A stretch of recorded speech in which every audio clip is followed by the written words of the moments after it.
Em 2005, um filme ousou perguntar: o que acontece quando um assassino de aluguel em crise de meia-idade encontra um vendedor azarado em um bar de hotel? O resultado é O Matador, uma comédia de humor ácido que redefiniu a carreira de uma estrela improvável. Longe do glamour de James Bond, Pierce Brosnan entrega aqui talvez a performance mais corajosa e memorável de sua vida, mergulhando de cabeça em um personagem que é ao mesmo tempo perigoso, patético e desesperadamente solitário. Esta é a história de Julian Noble. No papel, ele é um dos melhores assassinos do mundo, um facilitador de fatalidades, como ele mesmo se descreve. Mas na prática, ele está esgotado, perdendo o jeito para o trabalho e afundando em uma crise existencial. Nossa jornada começa na Cidade do México, um cenário vibrante que contrasta fortemente com o estado de espírito sombrio de Julian. Ele está lá para um trabalho, mas sua mente e seu gatilho não estão mais em sintonia. Enquanto isso, no mesmo hotel, conhecemos Danny Wright, interpretado por Greg Kinnear. Ele é a imagem do homem comum em apuros. Seu negócio está falindo e ele carrega o peso de uma tragédia pessoal. O destino, ou talvez apenas a proximidade de um bar bem abastecido, une esses dois mundos. Julian, com sua personalidade extravagante e sem filtros, aborda Danny, dando início a um dos encontros mais estranhos da história do cinema. A conversa inicial é um desastre. Julian é grosseiro, invasivo e ofensivo. Danny, por sua vez, é educado demais para simplesmente ir embora, criando uma tensão cômica e desconfortável. Mas em um momento de vulnerabilidade e talvez desespero por uma conexão real, Julian confessa sua profissão. Ele não é um vendedor, ele é um assassino de aluguel. A reação de Danny é uma mistura de puro terror e uma fascinação que ele não consegue esconder. A honestidade brutal de Julian é, de certa forma, um alívio para a vida de meias-verdades de Danny no mundo dos negócios. Para provar seu ponto, Julian leva Danny a uma tourada. Lá, em meio à multidão e ao ritual de vida e morte, ele explica a filosofia de sua profissão, comparando-se ao matador no centro da arena. A analogia é clara. O matador proporciona uma morte honrosa, uma tentativa de Julian de encontrar alguma dignidade em um trabalho desprovido dela. Mas fica evidente que ele não acredita mais nisso. A crise de Julian atinge o ápice. Ele tem um alvo, um executivo chamado Mr. Randy, mas ele simplesmente não consegue puxar o gatilho. O matador perdeu a coragem. Em um ato de total desespero profissional, Julian pede ajuda à pessoa mais improvável, Danny. Ele não pede para Danny matar, mas para ser seu cúmplice, para ajudá-lo a atravessar a porta e fazer o que precisa ser feito. Danny, vendo a vulnerabilidade genuína por trás da fachada do assassino, concorda em ajudar, não como um assassino, mas como um amigo. É o momento em que a estranha ligação entre eles se solidifica. O plano é simples e eficaz. Danny bate na porta do alvo, criando a distração necessária para Julian entrar sem ser visto. A cumplicidade deles é silenciosa e cheia de tensão. Com a ajuda de Danny, Julian consegue completar o trabalho. Ele recuperou, pelo menos por um momento, sua compostura profissional. A estranha dupla comemora discretamente, sua amizade cimentada por um ato de violência. A primeira parte da história termina com os dois se despedindo no aeroporto. Eles são de mundos diferentes e parece que seus caminhos nunca mais se cruzarão. Mas Julian deixa um presente enigmático para Danny.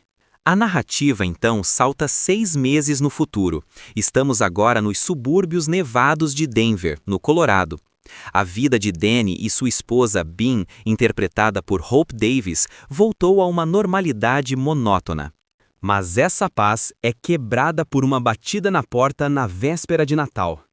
Para o choque de Danny e Bean, Julian Noble está ali, com um casaco extravagante e um colapso nervoso completo. Julian está sendo caçado. Sua instabilidade o tornou um alvo para seus próprios empregadores. Ele falhou em um último trabalho e agora o caçador se tornou a caça. A presença de um assassino de aluguel na vida pacata do casal gera uma série de situações hilárias e tensas. A reação de Bean é de total desconfiança e medo, e com razão.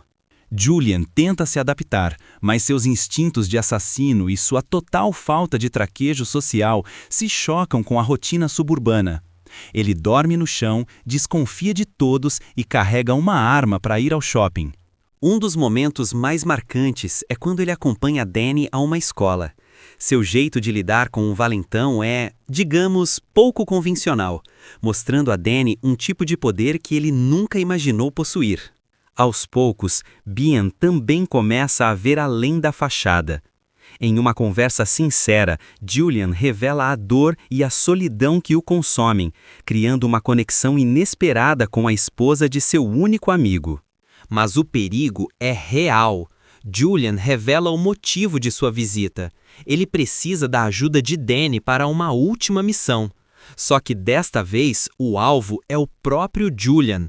Ele precisa que o ajudem a eliminar a ameaça que o persegue. Ele acredita que o assassino enviado para matá-lo, um profissional conhecido como Mr. Stick, estará em um autódromo local. O plano é arriscado e força Danny a fazer uma escolha impossível. Danny deve confrontar seus próprios limites morais.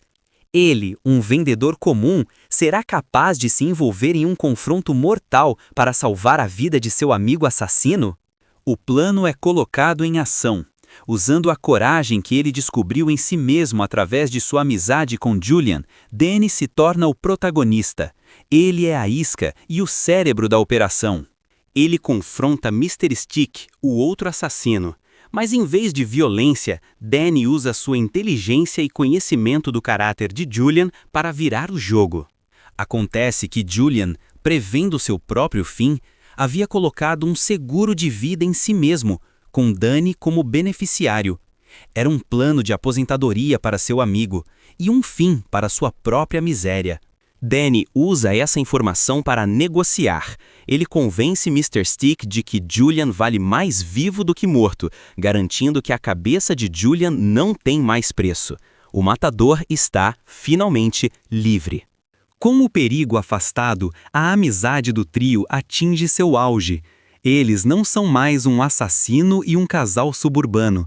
São 3 pessoas que se salvaram mutuamente de maneiras diferentes. O filme se encerra com uma sensação de redenção. Julian não é perdoado por seus crimes, mas ele encontra um vislumbre de uma vida diferente, uma vida com significado e conexão humana. Danny e Bean, por sua vez, retornam à sua vida, mas não são mais os mesmos. A experiência os fortaleceu, salvou seu negócio e aprofundou seu relacionamento.